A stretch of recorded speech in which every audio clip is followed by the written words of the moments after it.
வகுத்துல operation வந்தவனுக்கு எதுக்கு நீங்கள் முதுகில் பண்ணீங்க? எதுக்கு மாற்றி மாற்றி பண்ணுறீங்க? நான் மாற்று அறுவை சிகிச்சை நிபுணர், மாற்றி மாற்றி பண்ணுவேன், சிஸ்டம்டா இல்லாட்டி போட ஊற விட்டு அப்படின்னு இருக்காரு. அது தொழிலை கரெக்டாக செஞ்சுக்கிட்டு இருக்காரு. நான் என்ன செய்ய முடியும்? அப்புறம் ஒரு ஆள் போய் நைட்டு எழுப்பியிருக்கேன் டாக்டர் எனக்கு தூக்கத்தில் நான் நடக்கிற வியாதி இருக்குது, அதை 1 மணிக்கு வந்தாடா எழுப்ப சொல்லுவேன்.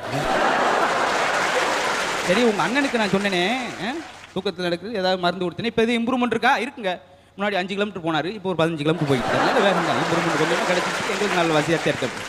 இந்த இம்ப்ரூவ்மெண்ட்டாயா சொன்னேன். ஏடா ஆளுக்கு பேசினா என்னது? நர்ஸு அந்த பேஷண்ட்டுக்கு பிபி இருக்கா? இல்லை. பல்ஸு இல்லை. சுகர் இல்லை. ஏன் உயிரே இல்லை? அப்புறம் இதெல்லாம் எங்கிட்ட இருக்கு? முதல்ல பேசிக்க போச்சு, அப்புறம் ஒன்றுனா இருக்காண்டா அப்புறம் என்னத்தை நான் பதில் சொல்ல முடியும்? பேசாமல் இருங்க, வகுத்து கலப்பாங்க. ஞாபகம் மருதி பேஷண்ட்டு வைத்தியம் பார்த்து பெருங்கொடுமை என்ன பீசை கொடுக்க மறந்துட்டு போயிட்டான். ஏன்னா பேசிக்க அங்கே யோசிக்காம டாக்டர் உங்களை தான் கடவுள் மாதிரி நம்பிக்கை அப்படின்வாங்க. அப்படி சொன்னோடனே டாக்டர் நின்றுக்கிட்டே ஆப்ரேஷன் பண்ணியிருக்காரு. ஒன்று உட்காந்து பண்ணுங்க. ஏன் தெய்வம் நின்று கொள்ள முடிவாங்க.